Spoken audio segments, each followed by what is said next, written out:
So this is cooking in the Catskills. We are indeed in the Catskills and we are indeed cooking. It is snowing. I don't know if you can see that. Snowing to bejesus. Kind of like snowing to be dazzled, but to be Jesus. And that's the deck. And that's the deck that I didn't shovel. Storm, point, made. Getting back to our meal. The cupboard is bare. Horrible, right? That's like when they bring in child protection services, right? When they come in and they look in the fridge, and the lady with the clipboard checks a box, and the next thing you know, the mom's getting taken away in cuffs. But we were able to manage to harvest some borlotti beans that were dry, some somewhat fresh celery, and 2 whole heads of garlic that I'm browning in olive oil. That's stage 1 of this delicious meal. I'll have to scare up some other ingredients to come up with more things, but you can see where we're going. Stay tuned. Teachable moment. Beans, celery. When you're cutting celery to serve with beans, and you only have celery and beans, make sure you cut the celery the same size as the bean. Simple. Got it? Simple. Got it? Another teachable moment. An old gypsy woman once told me that when you want to determine if your beans are cooked, you take a couple of beans out of the pot with a spoon like this, and then you blow on them.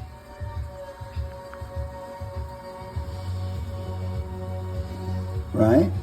You can see how the peels pulled back slightly from the bean. So when you blow on the beans, after you've taken them out of the hot liquid, and the peels retract, that's when they're done. So I'm going to taste one now.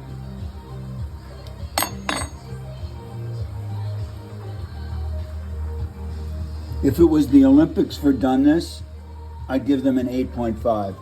So we'll give the old gypsy woman a call later. I feel vindicated. It looks like we're going to make it.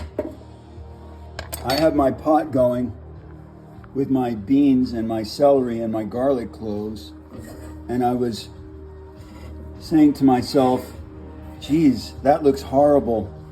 And how sad it is that the old man's in the Catskills eating a pot of beans.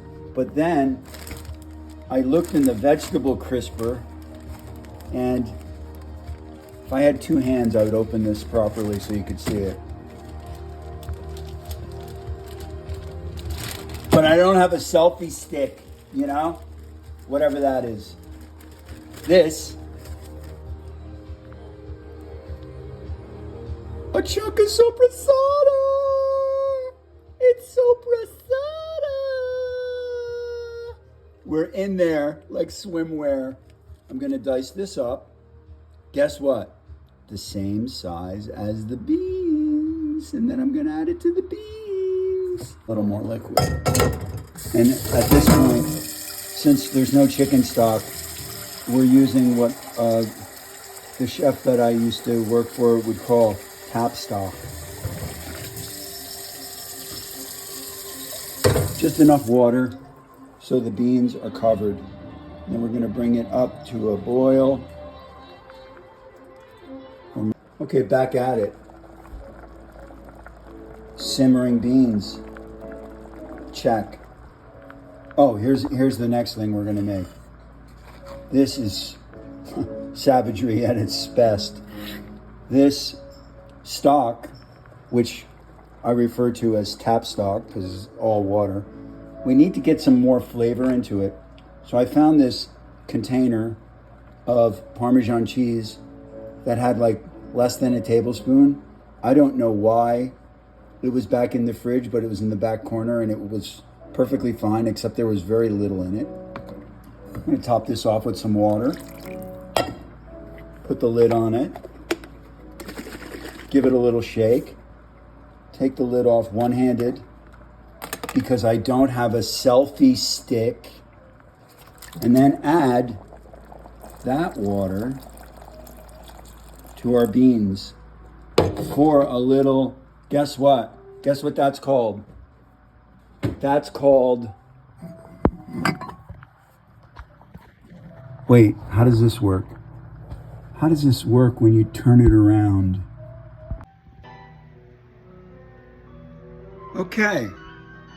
I don't know what happened to the other video where I was just going to edit seamlessly into it because I put it on pause. That's fucking gone. However, what we're going to do now is we're going to make, if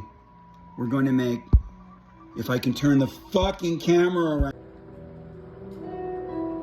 Yes, I just turned the camera around. And when I turned the camera around, I lost the thread of what I was talking about. So I'll start all over because I'm a moron. We have beans cooking for dinner.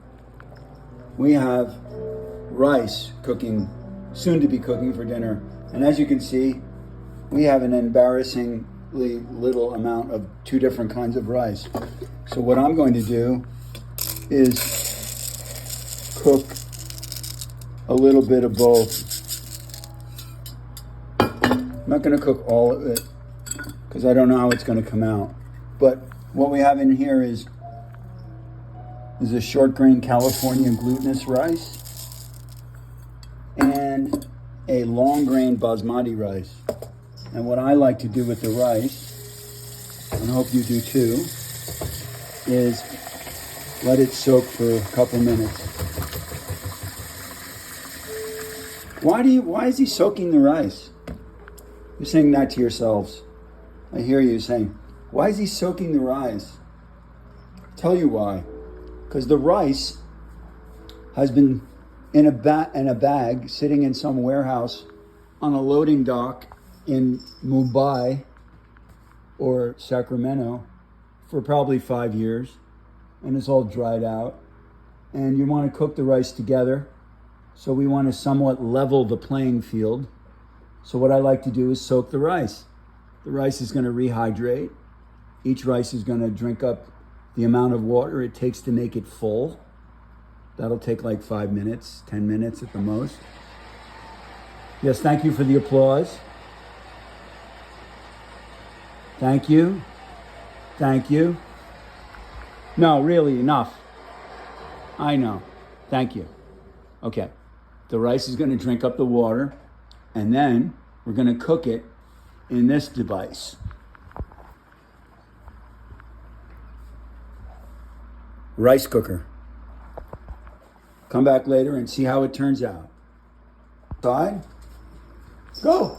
Go outside. Go on. What a bunch of shit.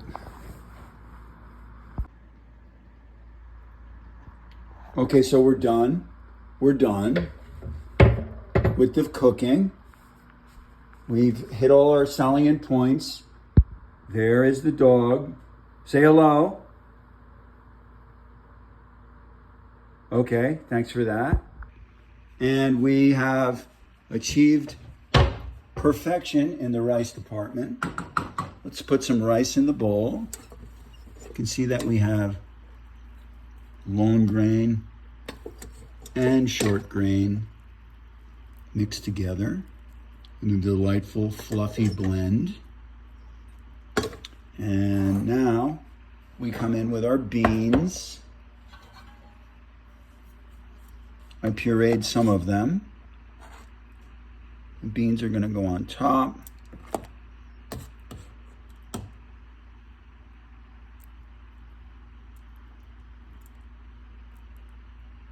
Okay.